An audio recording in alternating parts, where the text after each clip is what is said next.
Donc, salut à tous, j'espère que vous vous portez bien et bienvenue dans la 21e partie de notre formation sur la création d'un site e-commerce de A à Z sur Symfony 7. Dans cette 20e partie, on va stocker les informations de la commande, donc on va enrichir les informations de la base de données. Donc, on va déjà stocker les informations relatives à la commande, comme le nom du client, le prénom, voilà, sa ville, voilà, et tout cela. Et puis, on va stocker, on va aussi récupérer les informations de son panier, et puis on va stocker dans la page, dans la table euh, Order Product, donc qui stockait des produits en relation avec la commande. Donc, ceci, c'est ce que nous avons mis en place pendant la vidéo précédente. Je rappelle que ceci est la 21e partie d'une série de vidéos sur la création d'un site e-commerce de A à Z sur Symfony 7. Donc, ici, nous avons déjà vu en place un certain nombre d'éléments tels que la création de produits, la mise à jour de produits, l'ajout des produits au panier, la catégorie de produits, le stock de produits et tout le reste. Donc, si je n'ai pas suivi toutes ces vidéos jusqu'ici, je vous conseille de commencer par la première vidéo. Donc, aller étape après étape afin d'arriver au niveau de cette 21e partie. Donc, pour ceux qui sont à la ligne, on va déjà commencer avec le travail. Donc, déjà, vous allez démarrer vos projets. Vous allez déjà commencer par démarrer vos projets et puis, bon, on va passer. Ici, si on cliquait là, on retournait au niveau de notre panier, on avait la quantité, voilà, tout cela. On avait le prix, et ensuite le prix total. Et ça se générait à partir de la quantité. Et on avait le montant à payer, voilà, pour cela, au niveau de notre panier. Et maintenant, quand je cliquais sur valider la commande, on avait donc mis en place le checkout. Donc ici, en fait, récupère le nom du client, le prénom, le numéro de téléphone, l'adresse email, la ville. Et ça sélectionnait si le client devait être payé à la livraison. Et comme j'avais dit dans la vidéo précédente, on va d'abord commencer par gérer le processus de paiement à la livraison. Donc, on va tout simplement stocker les informations de la commande ainsi que voilà, les données qui sont liées à ça. Et puis, le client va devoir payer à la livraison. Donc ici là donc c'est bien et on avait créé un service donc voilà le service 4 dans la 19e dans la 20e partie je pense et qu'on avait injecté là. Donc c'est ce cas qui devait permettre de pouvoir récupérer les informations du panier de tous les produits qui sont dans le panier. Et ici, on avait vérifié la soumission. On avait dit quoi? Si le client soumettait le formulaire, parce que là, on a dollar form is submitted, ensuite dollar form is valid. Donc, on vérifie d'abord si le formulaire a été soumis. Et par la suite, on vérifie aussi si le formulaire est valide. Donc, si le formulaire est valide, s'il a été soumis, qu'il est valide, qu'est-ce qu'on va faire? On va déjà vérifier voilà si c'est un paiement à la livraison, si le client souhaite être payé à la livraison. Et pour cela, on avait $order is paid on delivery, donc qui devait retourner un true dans le cas où le visiteur souhaite être payé à la livraison, ou un false dans le cas contraire. Donc ici, c'est déjà ici dans ce cas quand le champ pay on delivery est sélectionné, c'est ce traitement qui sera en cours, qui sera exécuté. Donc déjà ici, on a injecté l'entity manager. On a injecté l'entity manager et tout le reste. Et rappelez-vous bien dans Symfony, ici, on a notre order qui est lié à notre entity order. Donc ici, si on fait un line-up, on va donc pour récupérer les informations de notre formulaire, on peut tout simplement faire un line-up. Donc en faisant ceci et qu'on revient là, qu'on soumet, vous allez voir qu'on va récupérer toutes les informations du formulaire. Et c'est donc ces informations-là qu'on va devoir les enregistrer au niveau de notre base de données. Si je soumets là et que je clique sur envoyer, allez voir bien, ici on a bien toutes ces informations là. On a là le nom, le prénom, la ville, la date de création et voilà. Donc on a tout cela et puis on a quoi? On a CD, on a la ville, on a je sais pas trop, on a la ville, le nom, tout ça. Tout cela. Donc on peut donc prendre ceci comme ceci. Donc ici, quand déjà il va cliquer, on va déjà cliquer dessus. Qu'est-ce qu'on va faire? On va déjà revenir là. On va déjà revenir à ce niveau-ci. On va d'abord faire $. On va dire faire $, order. On va d'abord faire $, order. On va faire un set. On va faire un set, bon, c'est même déjà trop. Un set P en delivery, ensuite, moi, ça sera déjà trop. Donc, ça va le setter automatiquement. La seule chose qu'on peut setter ici, tout simplement parce que le reste, Symfony va devoir gérer le reste tout seul. Donc, on va, si je me rends au niveau de la base de données, si je me rends au niveau de la table order, dans ce order, qu'est-ce qu'on a? On a city. On a déjà la ville. Donc, et comme c'est issu du formulaire, Symfony va le citer tout seul. On a le nom, tout ceci est nouveau du formulaire, donc on n'a pas de souci. Symfony va le citer tout seul. Maintenant, au niveau de Created Art, c'est pas au niveau du formulaire, donc on va devoir le citer par nous-mêmes. On va citer à ce niveau-ci. Ceci sera cité automatiquement. Donc ici, donc au niveau de Total Price, c'est ceci dont on aura besoin. On va citer. Donc on va citer ces deux valeurs-ci. Ce qu'on aura cité, on aura Created Art et Total Price. Et Total Price, vu que c'est pas au niveau de notre formulaire, parce que ces champs ne sont pas sur le formulaire, et le reste, vu que c'est au niveau du formulaire, Symfony va les citer tout seul. Donc, on va venir ici. On va faire un Total Price. De là, 7 Total Price, je crois que c'est ça. Au niveau de Total Price, qu'est-ce qu'on va faire? On va d'abord récupérer premièrement, la première des choses à faire, ça sera d'abord de récupérer notre panier. Je pense qu'ici, on avait même déjà tenté même de récupérer le panier, je pense. Donc ici, ce qu'on va faire, c'est que au lieu de faire tout ceci, vu que ici qu'on a déjà injecté, notre ici, vu qu'on avait créé on avait créé un service carte qui devait nous éviter d'avoir des duplications. On va revenir ici, on va supprimer tout ceci. On va reprendre le même processus qu'on a fait au niveau du card controller ici. On va tout simplement dire $dada. On va dire $dada, ce qui sera égal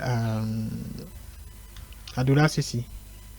$4 get card et dollar session. Maintenant, ici donc, ce que on peut donc faire ici, c'est que on aura besoin, pour c'était le montant total à payer, on aura besoin de $4 et puis on va faire quoi? On va faire un dollar total. Le montant total à payer, ça correspond à dollar total.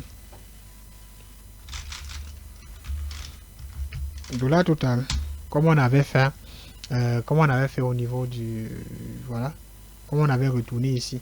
Ceci correspond au montant total à payer. Ici c'est le service, au niveau de notre service. Maintenant je reviens ici.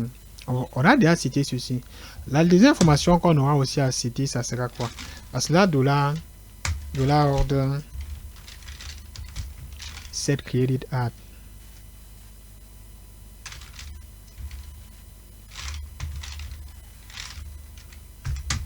Dans ce set created at, on aura un new date pour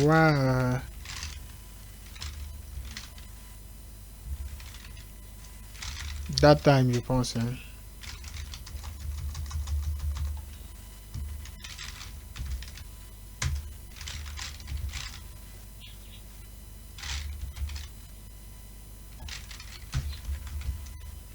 Un new datam.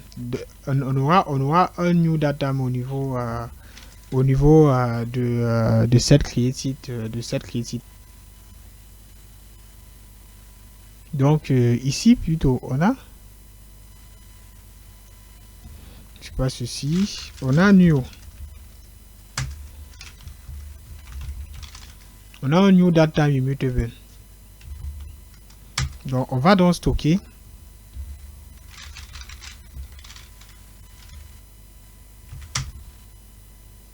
Okay.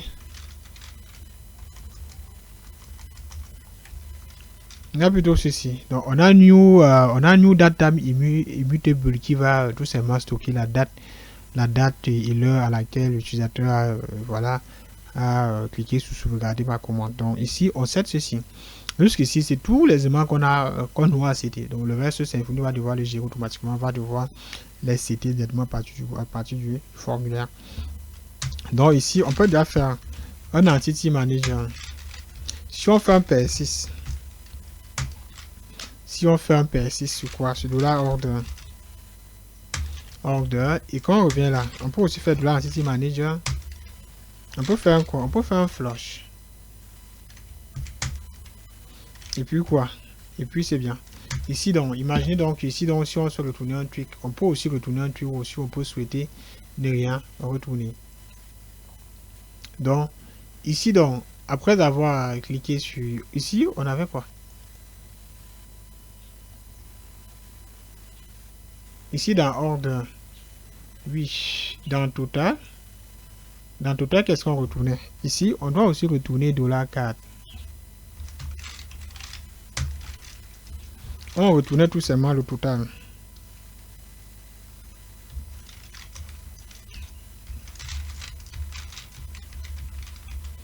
Total. Parce que on récupérait cela ici pour retourner le prix. Donc on a dû supprimer et puis on a géré directement avec $4. Donc ici donc je dois enregistrer. Si j'enregistre et que on va revenir et puis on va tenter de soumettre notre formulaire. Je dois revenir là. Si je reviens là de nouveau, si j'actualise et que je clique sur valider la commande, on a quoi? On a $4, oui. On dit ceci, cannot use. Il y a un petit souci. Donc, on va revenir là. Au lieu de $4, c'est pas $4, c'est $data. Vu que j'ai converti cela en data. Donc, j'ai passé cela au niveau de data, de ce data-ci. Donc, c'est ce $data qui, voilà, qui prenait plutôt le panier maintenant. Donc, au lieu de $4 comme à la précédente. Donc, ici, on a ceci. Si je fais ceci, si j'enregistre et que je reviens là maintenant de nouveau et que voilà, et que j'actualise.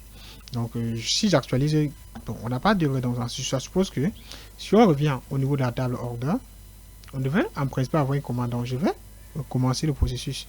Si je vais de nouveau réessayer. Donc on va faire ceci. On va enregistrer. On va revenir. Et ça ne marche que dans le cas où voilà, où ceci a été sélectionné. Bon, je suppose que c'est peut-être pour cela qu'on n'a pas eu d'enregistrement au niveau de la base de données. Donc je clique là-dessus et puis je valide. Après cela, si je reviens là au niveau de notre base de données et que j'actualise, on a bien ces éléments qui ont été voilà, qui ont été bien enregistrés. Ici, je peux déjà constater le prix total à payer pour la commande qui est combien? Qui est à 210. Donc si je reviens, si on essaie de consulter notre panier pour voir si ça correspond vraiment à cela, si je viens dans 127 0 slash je sais pas 4.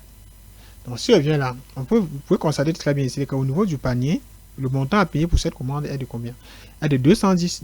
Bon, il va falloir changer $, par euro, hein, parce que bon, voilà, faut pas avoir, va falloir avoir une devise qui est constante. Donc ici, c'est bien. Donc on a quand même pu sauvegarder ces informations au niveau de la base de données, mais c'est pas suffisant. Donc c'est pas suffisant pour déjà pour connaître tout cela, les histoires. Donc on va déjà dans un peu de temps supprimer cela. On va supprimer et puis on va revenir là. Vu que on va aussi stocker des produits, c'est pas suffisant.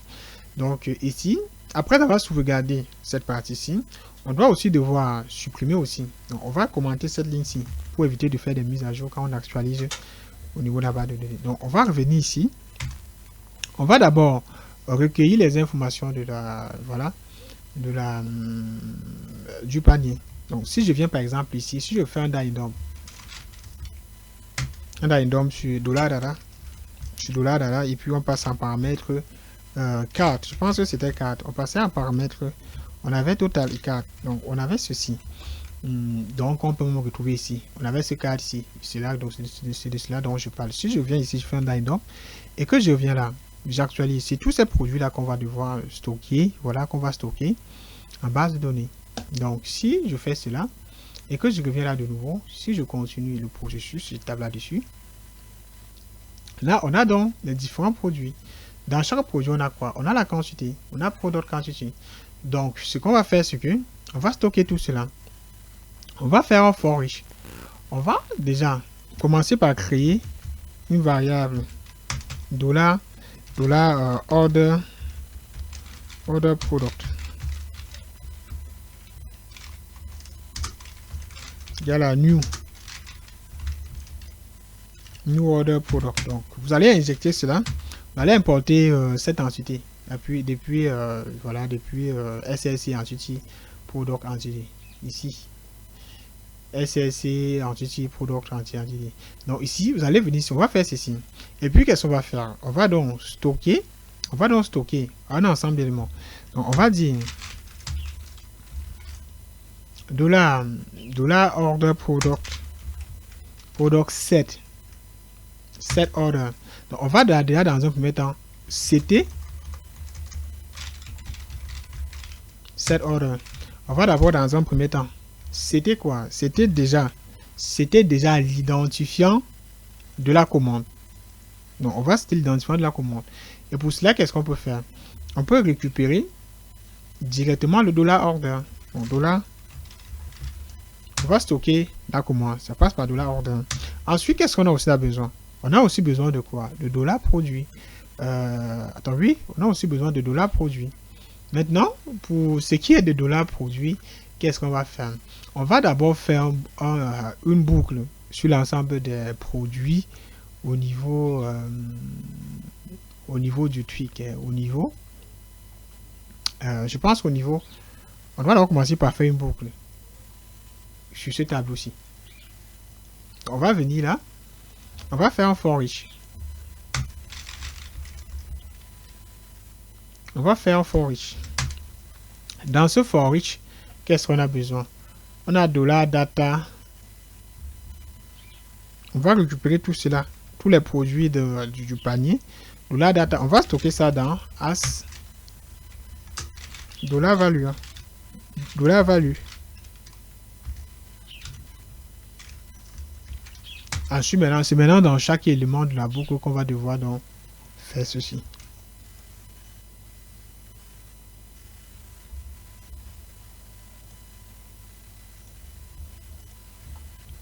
Maintenant, à ce niveau-ci, on va devoir faire tout ceci. Donc, pour chaque élément, on va faire un $order égal à new ceci. Ensuite, qu'est-ce qu'on va faire? On va faire $order set order. Qu'est-ce qu'on fait? On set déjà, on set déjà la commande au niveau de set order. Et là aussi, qu'est-ce qu'on a aussi besoin? On aura aussi besoin du produit, donc l'identifiant du produit. Donc, on va dire $order set product. On va setter l'identifiant du produit. Donc, c'est set au lieu de get set product. On va setter l'identifiant du produit. Et pour le setter, qu'est-ce qu'on fait? Si on regarde notre tableau, si on regarde ici, on a quoi? On a $data. On a ici qui est sur un tableau qui fait comment? Qui récupère quoi? Le produit. Donc, on va dire, par exemple,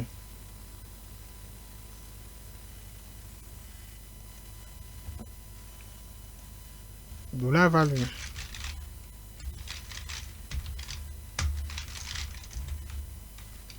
On va dire $value. Attendez, regardez.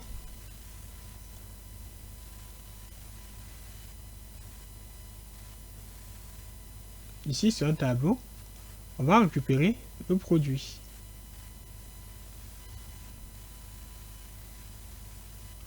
On a product.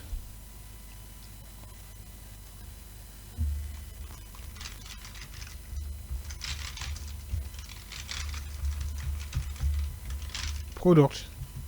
Maintenant, qu'est-ce qu'on aura aussi besoin? On aura $order product. Et puis, on va aussi stocker quoi?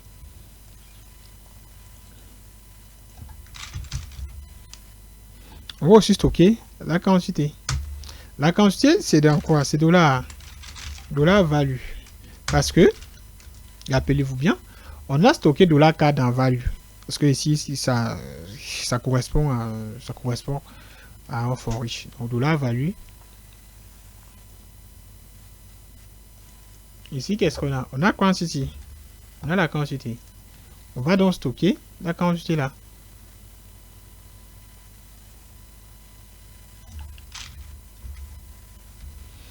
Et jusqu'ici, je pense que déjà là, jusqu'ici déjà, c'est déjà bien. On peut donc faire $1 Entity Manager. On peut faire un persist. Un persist de quoi? De la order product. Donc pour chaque tour de la boucle, ce qu'on va faire ici, on va faire ceci. Et puis donc, qu'est-ce qu'on va faire? Maintenant, on va donc faire $1 Entity Manager. Et puis on va faire un flush, tout simplement. Donc ici, donc, c'est bien. Maintenant, ici, c'est bien. Donc, on a donc enregistré cela. Ici, je dois donc documenter cette partie-ci. Ça vient de Entity Manager Flush. On a donc deux flush. On a donc un premier persiste qui persiste sur order. Ensuite, on a aussi un deuxième qui persiste sur ce $, order product. Donc, la première des choses à faire, c'est que on enregistre, on commence par enregistrer. Si on soumet le formulaire, on commence d'abord par enregistrer la commande dans la table commande. Donc, on stocke d'abord les informations principales donc, au niveau de la table commande. Maintenant, qu'est-ce qu'on fait? Vu que on a aussi besoin de stocker les informations de livraison, donc ici, on stocke d'abord ici. Vu qu'on a aussi besoin de stocker les produits du panier, on fait donc une boucle sur le panier et puis on récupère chaque élément du panier et puis on stocke donc dans order product. C'est ce qu'on essayait de faire ici.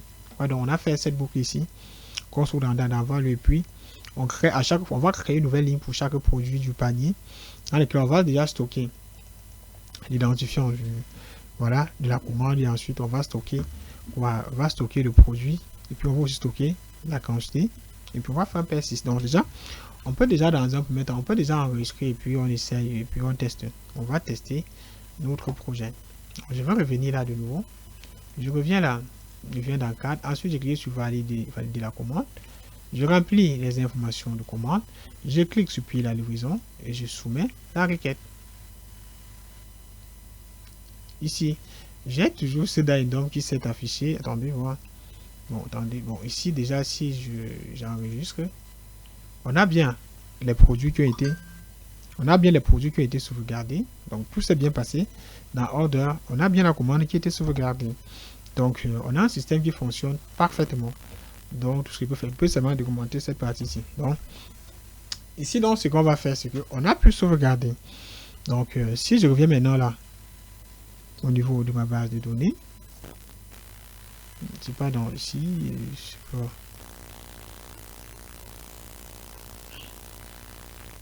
Si je reviens là au niveau de ma base de données, dans la table commande, dans la table order, on a donc, voilà, on a la ville.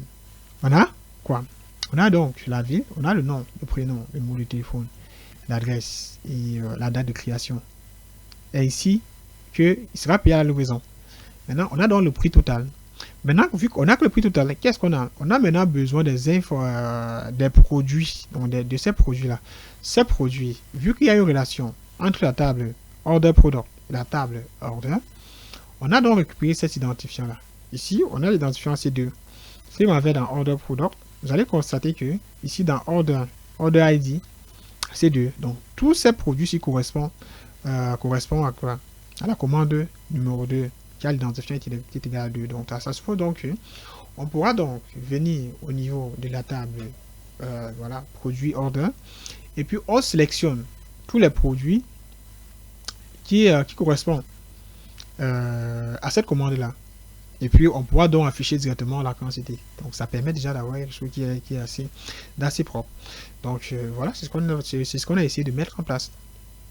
Donc, ce qu'on peut donc faire, c'est que, en principe, après cela, qu'est-ce qu'on doit faire? Vu que le produit est déjà commandé, on peut donc, voilà, on peut donc, je sais pas, on peut donc supprimer le panier. Parce que, imagine, il peut toujours revenir là, on a toujours le panier qui existe.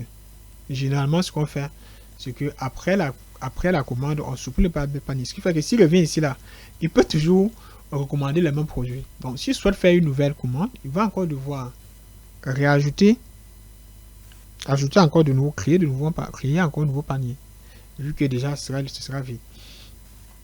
Donc ici, ce que aussi vous pouvez aussi faire, c'est que Vous pouvez aussi faire une vérification, voir si quand même il existe au moins sur des produits au niveau du panier avant de se mettre à enregistrer quoi que ce soit. Vu qu'ici, on a quoi? On a $order, on a $card. On peut dire if différent de empty, $card, des data.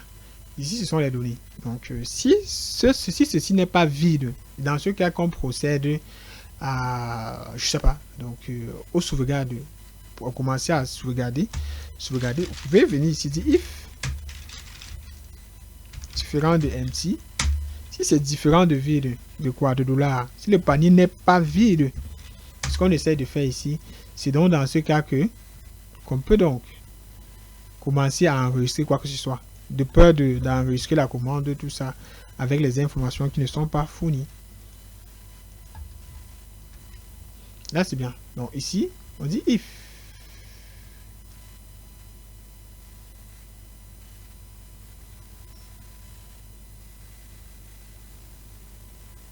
Ok, c'est bien. Donc, si le panier n'est pas vide,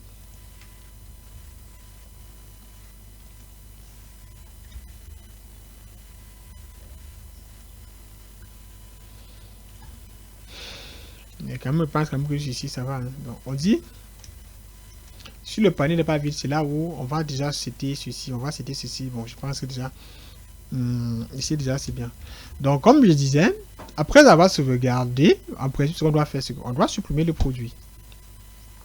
Donc, et pour supprimer le produit, c'est très simple. Hein, donc, pour supprimer ceci, c'est déjà, on va supprimer le panier. On peut donc venir ici, on supprime le panier en cours. Et pour le supprimer, on avait déjà un code qui permettait de faire cela. Donc, si je viens dans, par exemple, dans Card Controller, on avait ceci. On peut juste copier cette petite section et puis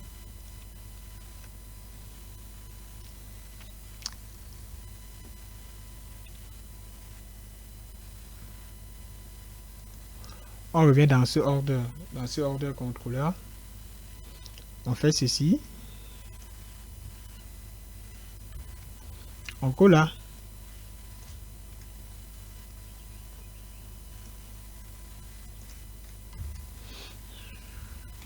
Et puis on enregistre.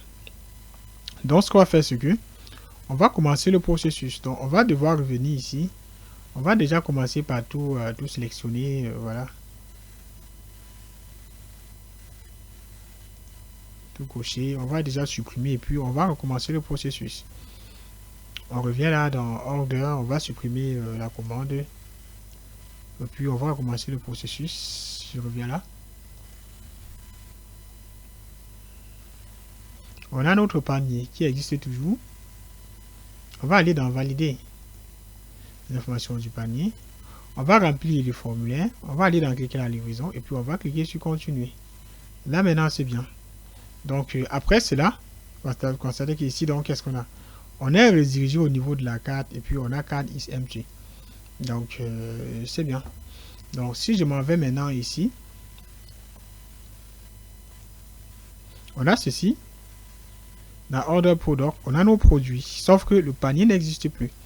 Donc, c'est bien.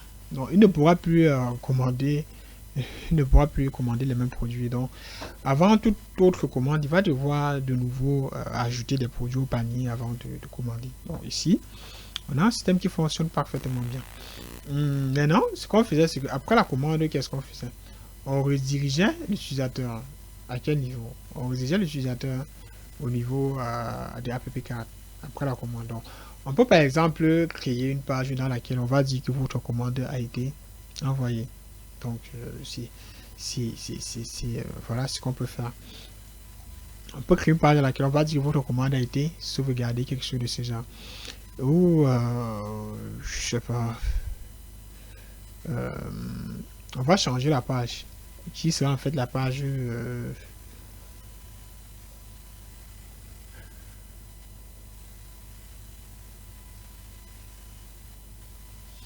on va aller dans Order.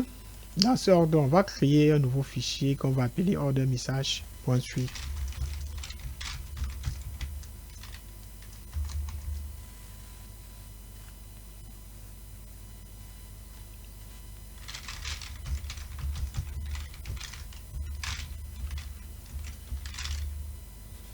On va appeler cela order message tweak. Et puis on va valider. On va aller dans order.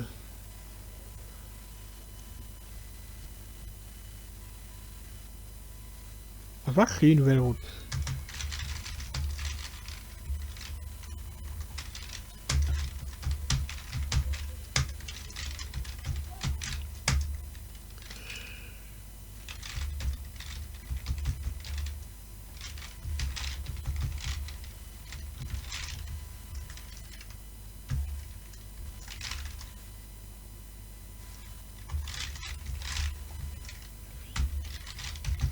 Soit le type response. Dans ce response, qu'est-ce qu'on va faire?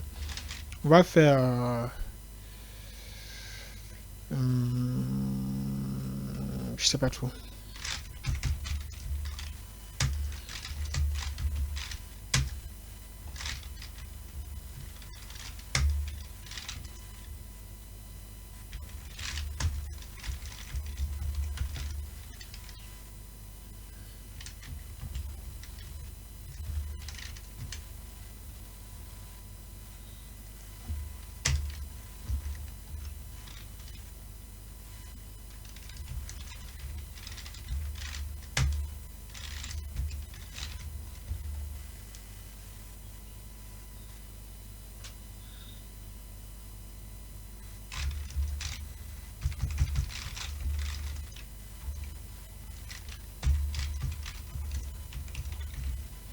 On peut appeler ça order hors message. C'est pas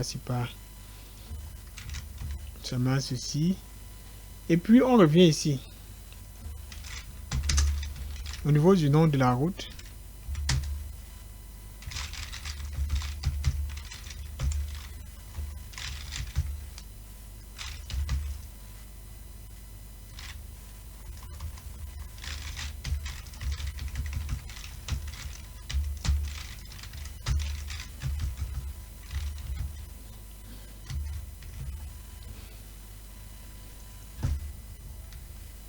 Au lieu de ceci,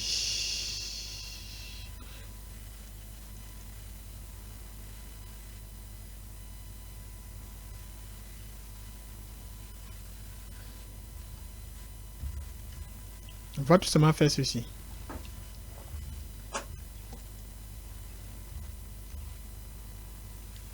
On va seulement faire ceci. Donc on retourne ici.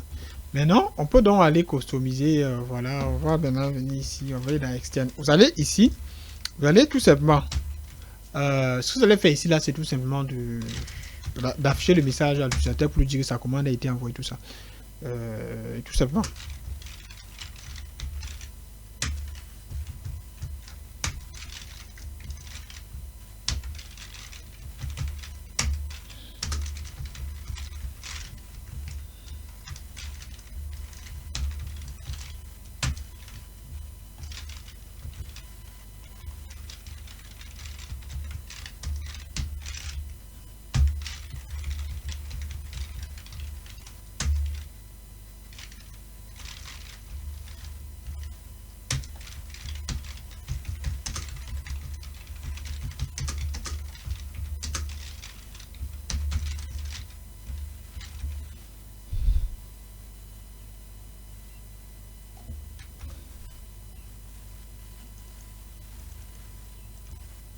Donc ici, c'est quoi? On a juste affiché cela. Donc on peut donc toujours de nouveau revenir là. Vous allez costumer. Vous pouvez costumer votre page comme vous souhaitez. Hein. Donc, vous pouvez par exemple, merci de nous faire confiance. Nous avons fait confiance. Voilà.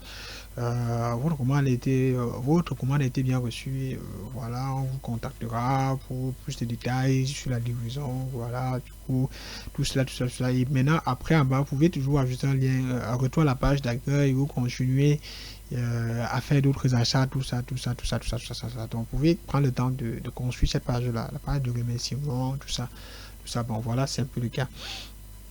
Donc ici, je dois enregistrer. Je reviens aussi dans ordre. J'enregistre aussi. Je reviens là. On va de nouveau faire une nouvelle commande. Que ici, on a notre carte qui est vide. On va faire une nouvelle commande. Je dois de nouveau me rendre à l'accueil. Je dois ajouter ce produit au niveau du ceci.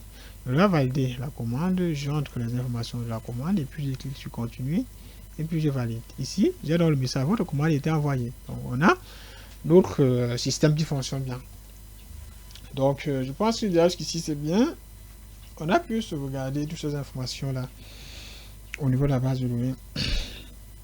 Je pense que je dois arrêter ici pour cette vidéo parce que je suis déjà fatigué. Voilà. Et on va se prendre dans la prochaine vidéo, c'est-à-dire dans la partie 22, dans laquelle on va afficher les commandes envoyées depuis le dashboard. Donc, depuis une page qui est spécifique à l'administrateur. Donc, l'administrateur pourra donc afficher ces commandes-là. Donc, voilà. N'hésitez surtout pas de liker la vidéo. On va arrêter ici. Dans cette vidéo, on a couvert, on a sauvegardé ces informations au la base de données. Donc, n'hésitez pas de liker si cette vidéo vous a aidé et aussi de la partager. Donc, partager à vos amis, à qui ça peut bien aider, bien sûr. Et de vous abonner si ce n'est pas le cas. Donc, on se prend dans la prochaine vidéo et d'ici, portez-vous bien.